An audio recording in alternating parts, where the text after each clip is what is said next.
नमस्कार दोस्तों, एक बार फिर से हाजिर हैं देवांश स्टडी के यूट्यूब चैनल पर एक नई वीडियो लेकर। और आज का हमारा बिंदु रहेगा व्यंजन वर्णों का वर्गीकरण। स्वरों के बारे में हमने जाना था, तो हमने बताया था कि हिंदी भाषा में वर्ण दो प्रकार के होते हैं।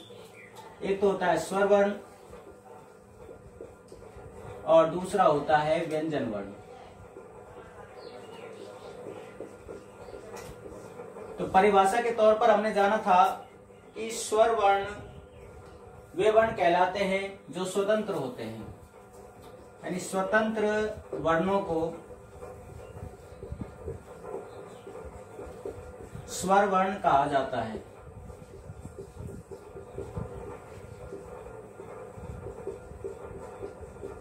यानी इनको उच्चारण में किसी अन्य वर्ण की आवश्यकता नहीं होती। और जबकि जो व्यंजन वर्ण होते हैं वो स्वरों की सहायता से बोले जाते हैं। जो वर्ण स्वरों की सहायता से बोले जाते हैं, जो वर्ण स्वरों की सहायता से बोले जाते हैं,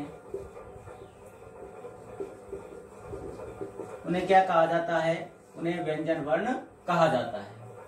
तो इनकी संख्या बताई थी हमने, स्वरों की संख्या 11 और व्यंजनों की संख्या होती है 33।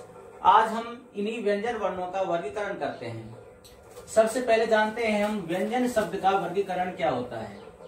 तो व्यंजन शब्द में दो पदों का योग है वी प्लस अंजन। दोस्तों इसमें संधि कौन सी होती है? इधर ई है, इधर ए है, अर्थात ई के बाद में जब असमान स्वर आता है तो ई का क्या हो जाता है? ये। तो इस प्रकार से ई की जो मात्रा है वो यहाँ पर आ जाती है, बचा क्या? हलंत वे। और ई के स्थान पर क्या हो गया? ये, और ये हलंत है, ए इसमें पूरा हो जाएगा तो ये पूरा हो जाएगा, बचा क्या? अंजन। तो वी प्लस अंजन बराबर व्यंजन। इसका हमने शाब्दिक अर्थ बताया था। व्यंजन का शाब्दिक अर्थ होता है वैसे पकवान अथवा भोजन जो होता है उसे क्या कहते हैं? व्यंजन कहते हैं। लेकिन हम यहाँ पर वर्णों में पढ़ते हैं तो व्यंजन वर्णों की संख्या होती है कुल में 33। आज हम व्यंजन वर्णों का वर्गीकरण करते हैं, सभी ध्यान देंगे। और यदि कोई समस्या रह जाती है वीडियो पूर्ण हो जाने के बाद भी, तो आप कमेंट बॉक्स में अपना प्रश्न रख सकते हैं। हम आपकी समस्या को 100% दूर करेंगे। तो व्यंजन वर्णों का वर्गीकरण हम सबसे पहले करते हैं अध्ययन की सरलता के आधार पर। अध्ययन की सरलता के आधार पर। अध्ययन की सरलता के आधार पर व्यंजन वर्णों को 3 भागों में विभाजित किया जाता है। पहला है स्पर्श व्यंजन। पहला है स्पर्श व्यंजन और दूसरा है अंतःस्थ व्यंजन। अंतःस्थ व्यंजन और तीसरा है ऊष्म व्यंजन। यहां तक चर्चा हम पूर्व की वीडियो में कर चुके हैं, बड़े विस्तार से आप देख सकते हैं। दोहरान के तौर पर एक बार पुनः मैं बता रहा हूं। देखिए, स्पर्श व्यंजनों के बारे में हमने पढ़ा था कि जिन व्यंजनों के उच्चारण या ध्वनियों में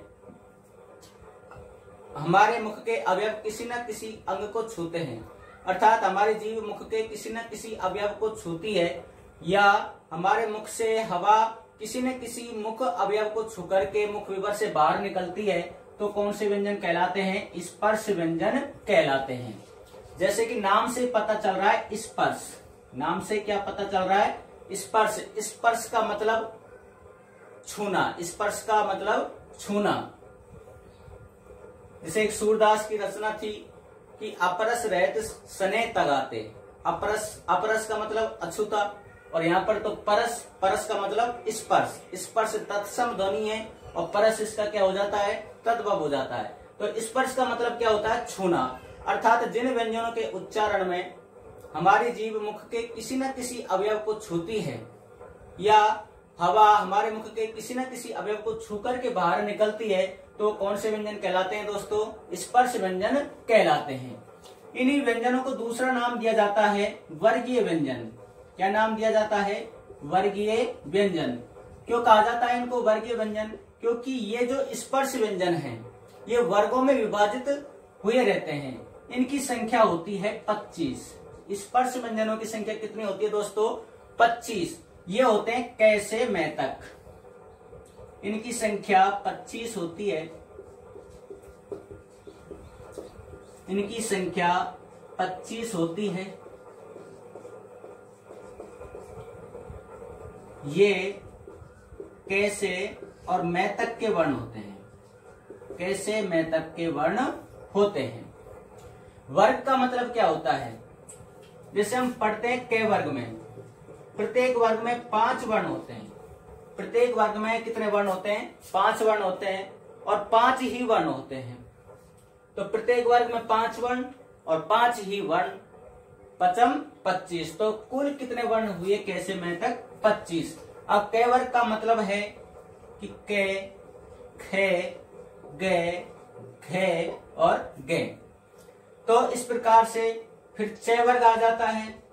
च वर्ग में भी वही 5, फिर ट वर्ग में भी वही 5। तो इस प्रकार से इनको हम बोल सकते हैं कचट तप, यानी कि क वर्ग, च वर्ग, ट वर्ग, त वर्ग और प वर्ग। पांचों वर्गों में 5-5 वर्ण होते हैं। तो इस प्रकार से कुल वर्ण कितने हुए? ये 25। और इन 25 वर्णों को क्या कहा जाता है? स्पर्श व्यंजन कहा जाता है। कोई समस्या यहां तक? एग्जाम में पूछ सकता है आपको ऑप्शन देकर के कि निम्न में से स्पर्श व्यंजन कौन सा है, अथवा निम्न में से स्पर्श व्यंजन कौन सा नहीं है। आगे आते हैं अंतःस्थ व्यंजन, ऊष्म व्यंजन।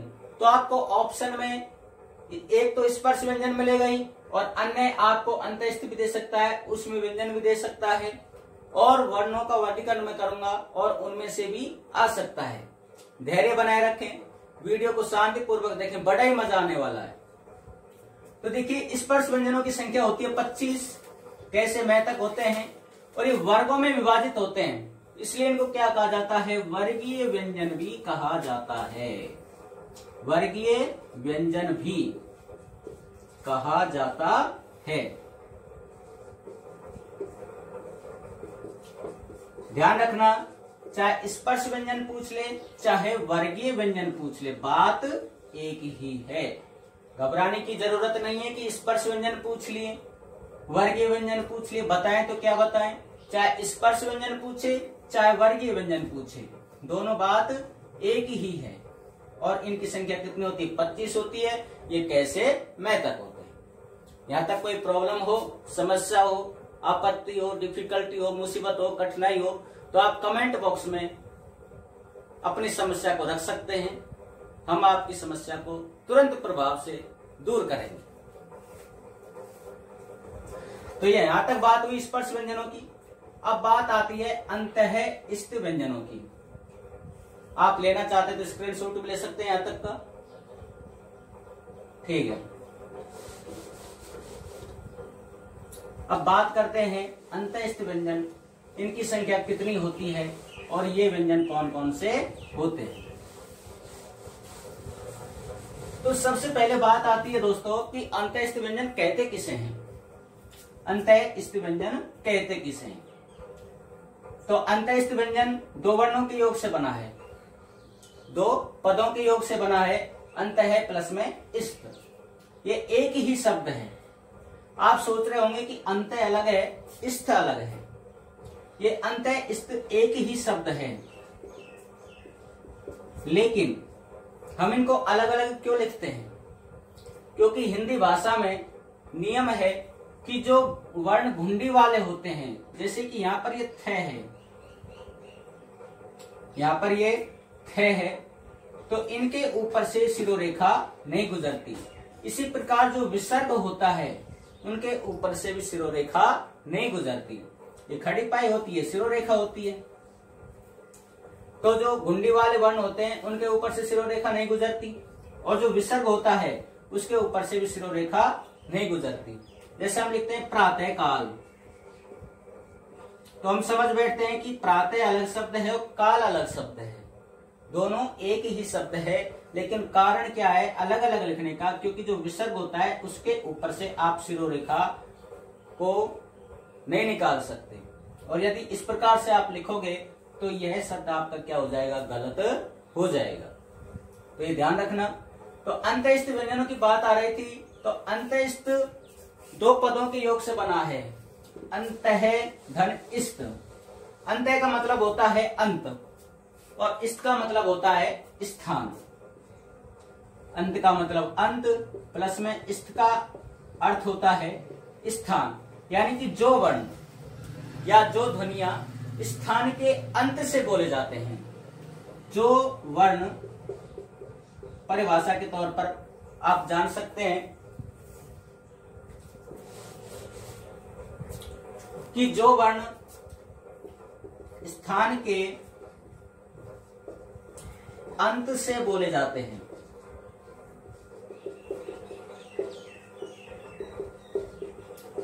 उन्हें क्या कहते हैं, अंतःस्थ व्यंजन कहते हैं। तो दोस्तों इनकी संख्या होती है 4, इनकी संख्या 4 होती है। अब होते कौन कौन से हैं? हमने पढ़ा कि ऐसे लेकर के औ तक, ऐसे लेकर के औ तक तो क्या होते हैं, 11 स्वर होते हैं, और अंग और अह जिसको बोलते हैं वो क्या होती हैं, अयोगवाह्य ध्वनियां होती हैं। इनके बारे में हम बड़े विस्तार से पढ़ चुके हैं पूर्व की वीडियोज में। तो ए और औ तक तो स्वर होते हैं 11, अंग और अह अयोगवाह्य ध्वनियां हो गई। इसके बाद में कैसे मैं तक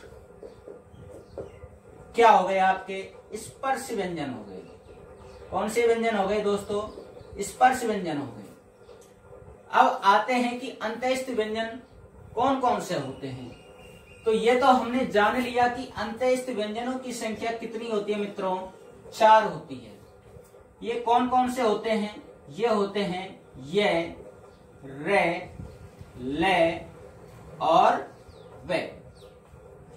ये होता है हिंदी का क्रम, और जो संस्कृत का क्रम है वो होता है ये, वे, रे और ले। और संस्कृत के नियम के हिसाब से ही हम इसको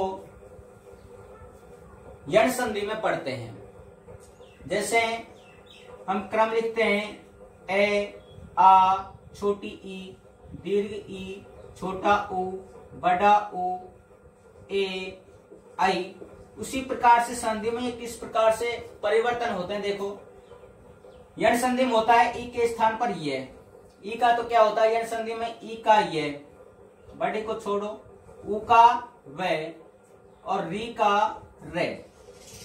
री का क्या होता है, रे होता है।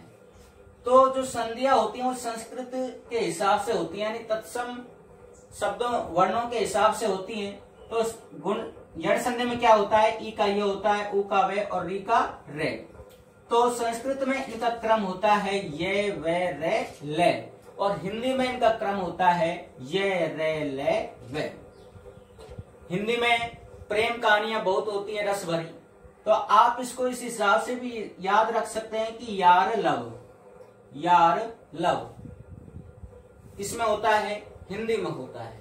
और ये, वे, रे, ले किसमें होता है, संस्कृत में हो सकता है। आपको यह क्रम एग्जाम में पूछा जा सकता है कि हिंदी के अनुसार निम्न में से सही क्रम कौन सा है, या तत्सम शब्दावली के अनुसार निम्न में से सही क्रम कौन सा है।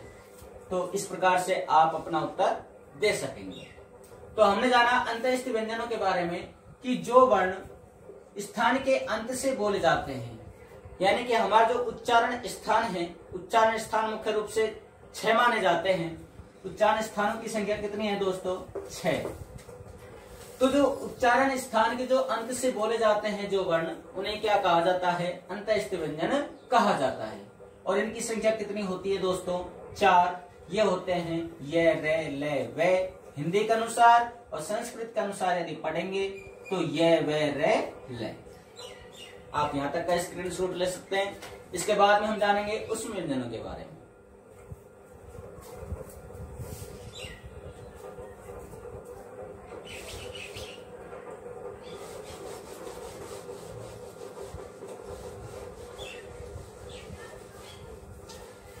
देखिए उष्म व्यंजन, जैसे नाम से पता चल रहा है उष्म व्यंजन। उष्म का मतलब क्या होता है? गर्म। उष्म का मतलब क्या होता है? गर्म। और गर्माहट कब उत्पन्न होती है? गर्माहट उत्पन्न होती है जब कोई घर्षण होता है। क्या होता है?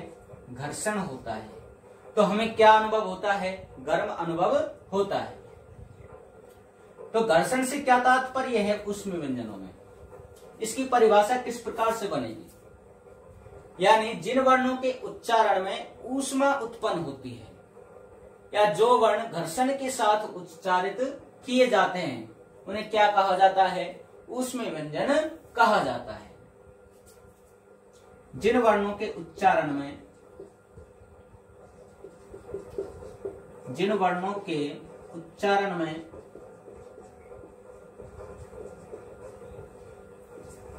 घर्षण अथवा ऊष्मा उत्पन्न होती है, ऊष्मा उत्पन्न होती है, उन्हें क्या कहा जाता है? ऊष्म व्यंजन कहा जाता है। और ऊष्म व्यंजनों की संख्या भी कितनी होती है दोस्तों? इनकी संख्या होती है, जी बिल्कुल सही जाना आपने, 4। इनकी संख्या कितनी होती है? 4 होती है। अब होते कौन कौन से हैं उष्म व्यंजन? ये होते हैं श, से और है। यहां पर भी समस्या उत्पन्न हो जाती है। कई बार एग्जाम में पूछा जाता है कि निम्न में से कौन से सकार का क्रम सही है। एक और नया शब्द बोल दिया मैंने, सकार। इस सकार क्या होता है? बोलते हैं हम सकार। इसी प्रकार हम बोलते हैं ककार। बचपन में हम पढ़ते थे कै कबूतर, खे खरगोश। कैसे क्या बनाते थे? खरगोश। तो कैसे खरगोश जब हम बनाते हैं, तो बताओ यदि हमें खरगोश लिखना है तो फिर हम इससे काम चला सकते हैं या फिर पूरा शब्द खरगोश ही लिखें। यह आता है मैडम मारिया मॉन्टेसरी के अनुसार साचर्य विधि के अंतर्गत, क्योंकि बच्चों में अधिगम कराने के लिए साचर्य विधि का प्रयोग किया जाता है। और जो हिंदी वर्णमाला के वर्ण हैं उनको किसी पशु पक्षी के नाम से जोड़ दिया जाता था। तो कौन सी विधि कहलाती थी? साचर्य विधि कहलाती थी। लेकिन अब हम उस साचर्य का विधि का प्रयोग यहाँ पर नहीं कर सकते अपने स्तर के अनुसार, इसलिए हम कै को बोलेंगे ककार ना कि कै कबूतर, और खे को बोलेंगे खकार ना कि खे खरगोश। इसी प्रकार इनको भी सकार बोला जाता है और हकार। तो ये तो होता है कौन सा से? तालु से। अभी इसी वीडियो में हम जानेंगे, उच्चारण स्थान जब पढ़ेंगे तो इसको बोलते हैं तालु से और इसको बोलते हैं मूर्धा से। यानी जो तालु से बोला जाता है उसे बोलते हैं तालव्य से, और इसे बोलते हैं मूर्धा से, इसे बोलते हैं दंत से, और ये इसका उच्चारण होता है कंठ से होता है। इनके भी कुछ नियम होते हैं, अगली वीडियोस देखते रहना, मिल जाएगा आपको कि कहां पर इस से का प्रयोग होता है, कहां पर इस से का प्रयोग होता है, कहां पर इस से का प्रयोग होता है। एक हिंट दे देता हूं छोटी सी, जैसे कि टे वर्ग है, तो टे वर्ग के जितने भी वर्ण हैं और इनसे पहले यदि कोई से आएगा तो वो कौन सा से आएगा? वो मूर्धन्य से आएगा। जैसे धनुष टंकार। और यदि कै वर्ग का कोई वर्ण आता है तो कौन सा कै आएगा? तो कौन सा से आएगा? यही आएगा, जैसे निष्कपट। तो दो वर्ण हो गए, टे वर्ग और कै वर्ग। जबकि च वर्ग यदि आता है तो कौन से से का प्रयोग होगा? तालु से का प्रयोग होगा। जैसे कि निश्चल, जैसे कि निश्चल। तो ये कुछ नियम हैं। जैसे जैसे आप वीडियो को देखते जाएंगे आपको बहुत सारे नए नए नियम और नई नई जानकारी मिलती रहेगी। तो हम बात कर रहे थे उसमें व्यंजनों की, यानी कि जिन वर्णों के उच्चारण में घर्षण या ऊष्मा उत्पन्न होती है उनको क्या बोलते हैं? उसमें व्यंजन बोलते हैं। जैसे हमें सर्दी लगती है सर्दियों में, तो फिर क्या करते हैं? सर्दी पड़ रही है, ऐसे हवा निकालते हैं, घर्षण करते हैं, तो फिर हमें क्या होता है? कुछ गर्म अनुभव होता है। तो इसका मतलब क्या है कि जिनके उच्चारण में गर्म अनुभव हो, गर्मी की अनुभूति हो, या जिन वर्णों के उच्चारण में घर्षण उत्पन्न हो, पैदा हो, उन्हें क्या कहा जाता है? उसमें व्यंजन कहा जाता है। स्क्रीनशॉट ले सकते हैं यहां तक का।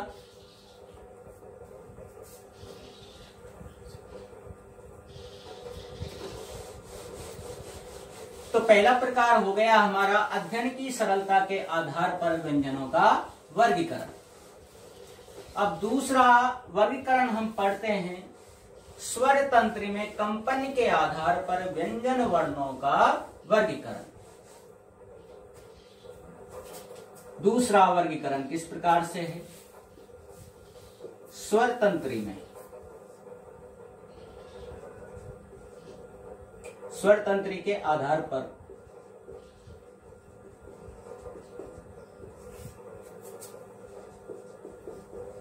व्यंजन वर्णों का वर्गीकरण।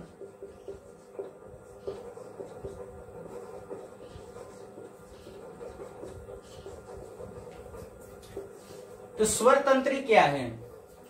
यानी कि स्वर तंत्र क्या है? स्वर तंत्र जहां से हमारे वर्ण उच्चारित होते हैं, यानी कि हमारा गला, कंठ, मुख, तालु, जीभ, दंत, नासिका, ये सब क्या है? स्वर तंत्र कहलाते हैं। जिस प्रकार वीणा में, हारमोनियम में तार होते हैं, वही हमारा क्या है? ये स्वर तंत्र है। इसी प्रकार से तो स्वर तंत्र के आधार पर व्यंजन वर्णों का वर्गीकरण हम करते हैं घोष या कंपन के आधार पर। ये भी बोल सकते हैं घोष या कंपन के आधार पर व्यंजन वर्णों का वर्गीकरण। वर्णों का वर्गीकरण, शक मत करना, कंपन यही सही है, कंपन ना कि कंपन। तो घोष या कंपन के आधार पर व्यंजन वर्णों का वर्गीकरण करते हैं हम दो प्रकार से। कितने प्रकार से करते हैं दोस्तों? दो प्रकार से। पहला है आपका घोष, इसको आप दूसरा नाम भी दे सकते हैं सघोष, और दूसरा प्रकार है अघोष। दूसरा प्रकार है अघोष। तो सबसे पहले हम जानते हैं घोष व्यंजन वर्णों के बारे में। या तो कहें घोष या कहें सघोष, बात एक ही है। से का मतलब होता है सहित, से का मतलब होता है सहित, और घोष का अर्थ होता है आवाज या गूंज, आवाज या गूंज। तो सीधी सी बात है कि जिन वर्णों के उच्चारण में गूंज उत्पन्न होती है, यानी कि जो वर्ण गूंज के साथ बोले जाते हैं, उन्हें क्या कहा जाता है? घोष व्यंजन कहा जाता है। दोस्तों, प्रत्येक बात लिखकर नहीं समझाई जा सकती, तो आप सुन भी सकते हैं और रिपीट करके और उसको लिख सकते हैं अपनी डायरी में, नोटबुक में। तो घोष व्यंजन कहते हैं कि जिन वर्णों के उच्चारण में गूंज उत्पन्न होती है, अर्थात जो व्यंजन गूंज के साथ बोले जाते हैं या उच्चारित किए जाते हैं, उन्हें क्या कहा जाता है? सघोष व्यंजन कहा जाता है। अब सघोष व्यंजन होते कौन कौन से हैं, इनकी संख्या कितनी होती है, तो मैं एक ट्रिक बताता हूं, बहुत ही आसान रहेगी, आपको ये याद कर लेना, कभी भूल नहीं पाओगे। हमें भूल जाओगे लेकिन इस ट्रिक को नहीं भूलोगे आप। ध्यान से देखना कि 3 4 5 गिनती तो जानते हैं ना सभी? कि 3, 4, 5 यारों में कुछ हो रहा है भाई। क्या हो रहा है देखिए जानिए। 3, 4, 5 यारों में लव हो रहा है जिसका स्वर गूंज रहा है, जिसका स्वर गूंज रहा है। ये कहानी थी, आपने समझी नहीं कि 3, 4, 5 यारों में लव हो रहा है जिसका स्वर गूंज रहा है। तो इसकी सहायता से हम याद करेंगे। हमारा उद्देश्य है एक सघोष वर्णों को जानने का और कभी नहीं भूलने का। तो देखिए 3, 4, 5 यारों में लव हो रहा है जिसका स्वर गूंज रहा है। 3, 4, 5 यारों में लव हो रहा है जिसका स्वर गूंज रहा है। मैंने आपको बता दिया कि घोष और सघोष व्यंजन कौन कौन से होते हैं। यदि आपको नजर नहीं आए तो मैं आपके चक्षुओं के समक्ष उनको लेखन कर देता हूं। देखिए कौन कौन से होते हैं। प्रत्येक वर्ग का तीसरा, चौथा, पांचवा वर्ण क्या होता है मित्रों? सघोष होता है। क्या होता है? सघोष होता है। प्रत्येक वर्ग का तीसरा, चौथा, पांचवा वर्ण। अब आप वर्ग के बारे में तो समझ चुके हैं कि हिंदी वर्णमाला में कितने वर्ण होते हैं, कितने वर्ग होते हैं? 5। और प्रत्येक वर्ग में कितने वर्ण होते हैं? 5। तो प्रत्येक वर्ग का तीसरा, चौथा, पांचवा वर्ण। समझे क्या? देखिए जैसे यहाँ पर क वर्ग है और क वर्ग में कितने वर्ण हैं? 5। क, ख, ग, घ और घ। तो देखिए सघोष कौन कौन से होते हैं? प्रत्येक वर्ग का तीसरा, चौथा, पांचवा। तो क वर्ग का तीसरा, चौथा, पांचवा कौन सा है? ये पहला है, ये दूसरा है, तीसरा है, चौथा है, पांचवा है। तो तीसरा, चौथा, पांचवा। तो कौन कौन से हो गए? ग, घ और ग। ये कौन से वर्ण होते हैं? सघोष वर्ण होते हैं, क्योंकि इनके उच्चारण में क्या उत्पन्न होती है? गूंज उत्पन्न होती है। इसलिए इनको क्या कहा जाता है? सघोष वर्ण कहा जाता है। तो प्रत्येक वर्ग का तीसरा, चौथा, पांचवा वर्ण। तो इस प्रकार से 5 वर्ण होते हैं और 5 वर्ग होते हैं और 5 वर्गों में 3-3 वर्ण। तो कितने वर्ण हो गए? ये 15। कैलकुलेट करके चलना यहीं से। कितने हो गए? 15। तो ये हो गए। इसके बाद में आते हैं ये, रे, ले और वे। अर्थात मैं इनको एक नाम दे सकता हूं, अंत्यस्थ व्यंजन, क्योंकि अभी हमने पढ़ा था, अभी हम जान चुके हैं कि अंत्यस्थ व्यंजन कौन कौन से होते हैं। तो ये, रे, ले, वे, इनकी संख्या कितनी होती है? 4। तो अंत्यस्थ व्यंजन भी क्या कहलाते हैं दोस्तों? घोष या सघोष व्यंजन। इसके बाद में एक होता है इसमें ऊष्म व्यंजन। ऊष्म व्यंजन कौन सा होता है? ऊष्म व्यंजन कौन सा होता है? और सभी स्वर क्या होते हैं? सघोष होते हैं। सभी स्वर क्या होते हैं? सघोष। सभी स्वर सघोष होते हैं। सभी स्वर सघोष होते हैं। तो इस प्रकार से अब आप इनकी काउंटिंग कर सकते हैं कि सघोष और आघोष कितने होते हैं। तो देखिए प्रत्येक वर्ग का तीसरा, चौथा, पांचवा वर्ण 15। तो ये हो गए। इसके बाद में 4 क्या हो गए? अंत्यस्थ व्यंजन। कितने हो गए? 19। और एक क्या हो गया? ऊष्म व्यंजन। कितने हो गए? 20। और 11 क्या हो गए? स्वर। तो कितने हो गए मित्रों? 31। कितने हो गए? 31। अर्थात हम कह सकते हैं कि 31 वर्ण हिंदी वर्णमाला में क्या होते हैं? सघोष। दो प्रकार से वर्णन पढ़ रहे हैं, घोष अथवा सघोष और अघोष। तो 31 तो हमारे क्या हो गए, सघोष हो गए। 31 क्या हो गए, सघोष हो गए। एक लाइन और लिख सकते हैं यहाँ पर, इनकी संख्या